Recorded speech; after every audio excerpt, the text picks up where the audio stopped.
वृंदावन बिहारी लाल की जय। श्री गुरुदेव भगवान की जय। बोलिए श्री सत्यनारायण भगवान की जय। सूत जी महाराज वर्णन करें ऋषियों, जब भगवान से वरदान प्राप्त करके राजा साधु और उसका दामाद नाव में गए, धन को देख करके बड़े प्रसन्न हुए और नाव को जोड़ करके अपने नगर की ओर चल दिए। लेकिन धन को देख करके उनका अभिमान हो गया, क्योंकि नाव में दुगना धन मिल गया था, इसलिए अभिमान आ गया। जो परिश्रम से धन मिलता है तो अभिमान बिल्कुल नहीं आता, और फ्री में धन मिलता है तो अभिमान बहुत बढ़ जाता है। जेल में बैठे बैठे दुगना हो गया तो अभिमान में मस्त हैं। और अपने नगर की ओर चल दिए। राजा ने को प्रणाम करके अपने नगर की ओर चल दिए, और नगर में जाकर के उन्होंने नौकर से कहा, जाओ घर में जाकर के सूचना दे दो, आपके दामाद और आपके पति यानी साधु नगरी के समीप आ गए हैं। दूत ने जैसे ही जाकर के समाचार सुनाया तो कलावती जो कन्या थी उसने कहा, माँ, जिस काम के लिए हम भगवान का यज्ञ कर रहे थे वो काम तो हमारा हो गया। मतलब बोले हमारे पति आ जाएं, इसलिए तो हम भगवान का पूजन कर रहे थे। हमारे पति तो आ ही गए, नौकर बता रहा है नदी पर हैं, अतएव हमें इस पूजन की क्या आवश्यकता है। उसकी माँ ने कहा, बेटी ऐसे मत बोल, उन्हीं की कृपा से सब काम हुआ है। पहले छोटी मोटी कमी रही होगी, इसलिए कामना पूरी नहीं हुई। अब दोबारा जो हम यज्ञ कर रहे हैं तो यज्ञ पूजन तो करने ही वाले हैं।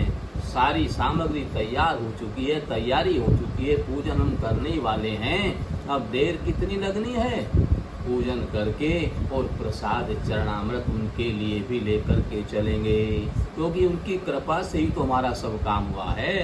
पहले यज्ञ में छोटी मोटी कमी रही होगी जो तैयारी में ही पूरी हो गई।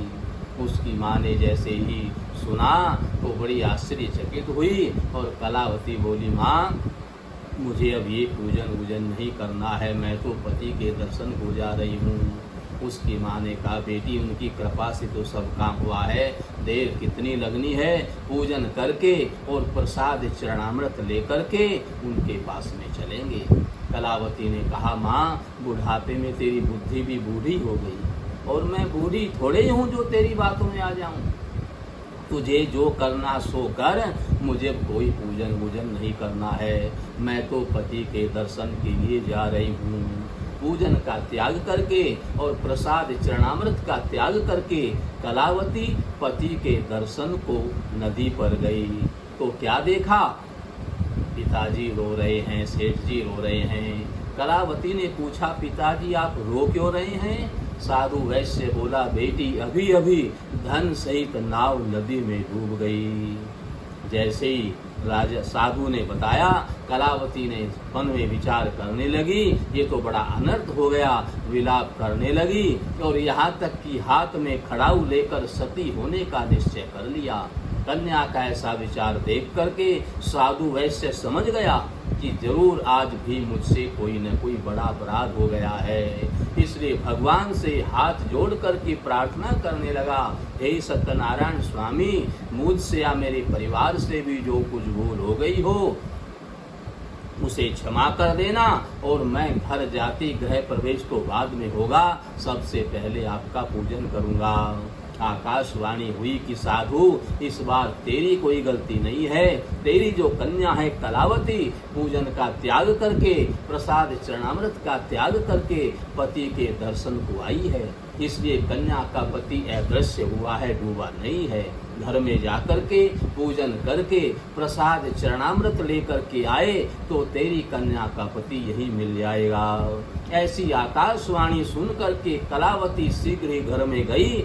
घर में जाकर के सत्यनारायण भगवान का पूजन किया, प्रसाद चरणामृत लिया और दंडवत प्रणाम करके प्रार्थना करी, हे सत्यनारायण स्वामी, मैं अभी नदी पर पति के दर्शन को जा रही हूँ और मुझे मेरे पति मिले तो मैं आज ही दोबारा दोबारा फिर आपका पूजन करूंगी। ऐसा वचन दे करके संकल्प करके कलावती नदी पर आई तो पति का दर्शन हुआ। कलावती बड़ी प्रसन्न हुई, तुरंत पिताजी के पास में गई और बोली, पिताजी अब देर क्यों कर रहे हो, जल्दी घर चलो, अब देर किस बात की है। साधु वैश्य बोला कि अब जल्दी करने की कोई जरूरत नहीं है, अब तो सब काम ठीक हो गया, आराम से चलेंगे।